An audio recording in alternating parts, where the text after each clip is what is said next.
In this morning's Woman's Doctor, endometriosis is sometimes painful. It's a gynecological condition that, if left untreated, can lead to infertility. Intensely painful cramping is the most obvious symptom of endometriosis, but other red flags include infertility and a family history. It can be very difficult to detect. Dr. Fermin Barreto at Mercy Medical Center says new technology is helping with all of that. It's called narrowband imaging, and it's used during endoscopy. So rather than the traditional white light, a blue-green light helps to improve visibility. And Dr. Barreto is joining us now with some more information. Good morning. Good morning. Nice to see you. So tell me how this is different. What difference does the white light make with the blue-green light? The white light is the usual light that all the laparoscopes have. And let's say if a patient is symptomatic and we are suspecting endometriosis, we look first with the white light.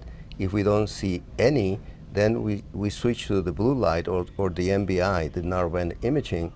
And in about 10% of the cases or more, sometimes we are able to see endometriosis where the white light missed. And it's just that much of a difference that you're able to detect it? Exactly that. We detect the earliest forms of endometriosis that way. All right, so talk about the importance of detecting it early. Obviously goes into the way we work. We treat what we diagnose. If we don't know what we are treating, we are not really doing a good job on that. So if we increase our ability to diagnose endometriosis, we are going to increase our chances to treat. The earliest, the better. Anything that you treat the earliest is always better. So what are some of the treatments available for women? Endoscopically, the main treatment is excision of the lesions rather than burning. Burning is not a good way to do it. So take it out. Right, take it out. If you cannot take it out for A or B reason, let's say it's in the bowel, for example, then we have to resort to other forms of treatment like hormonal or even surgical, remove the piece of the bowel that is involved.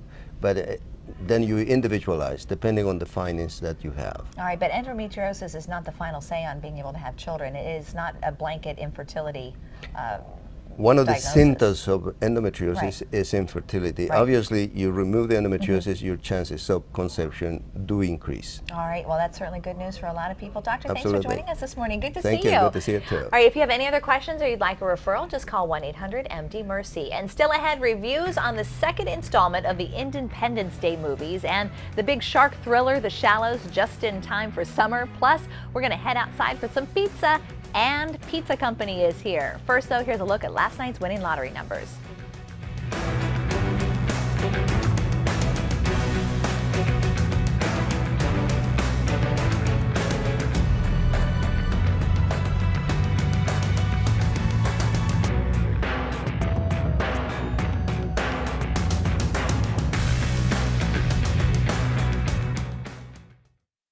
Time right now is 9:46, and here's a look at some of the morning's top stories. 3 people are dead and 2 injured after a shooting at a Prince George's County home.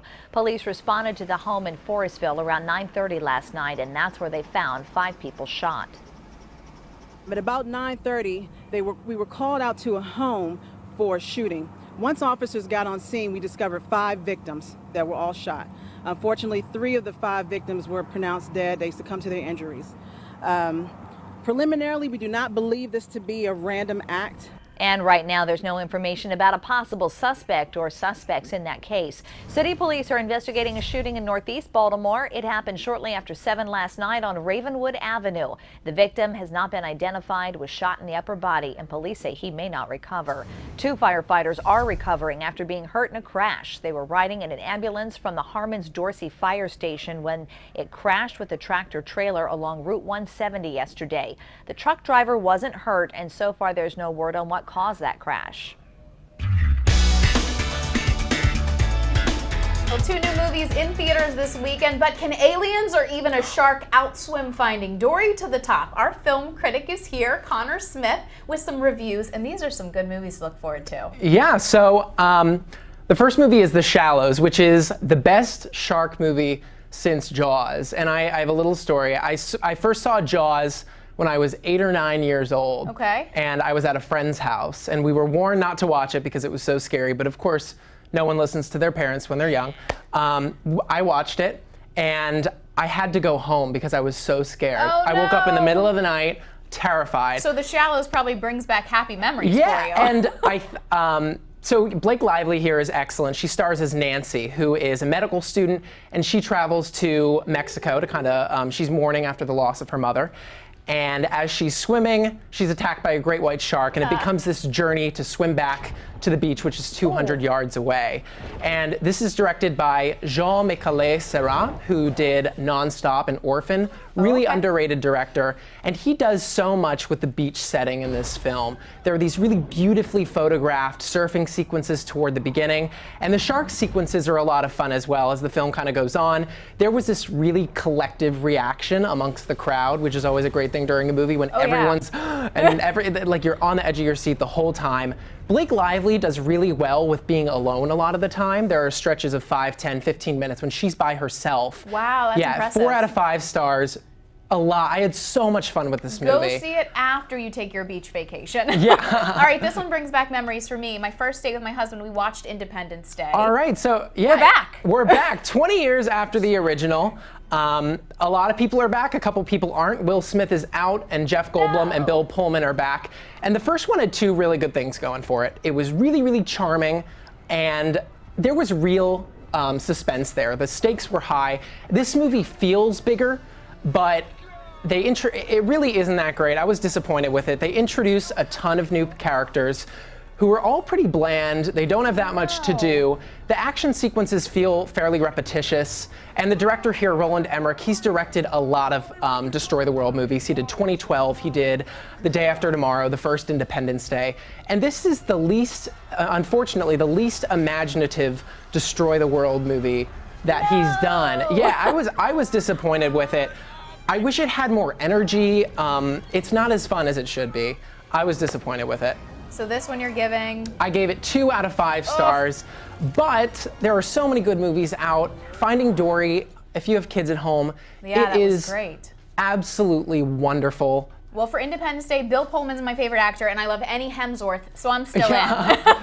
Hey, thank you so much for joining us. Thank you so much for having me. When the weather's not great, go see a movie. Go to the movies. And don't go away, more news is coming up. Jen is heading outside with And Pizza. Plus, Miri has another look at your weekend forecast. It looks good. Stay with us. You're watching 11 News Saturday morning.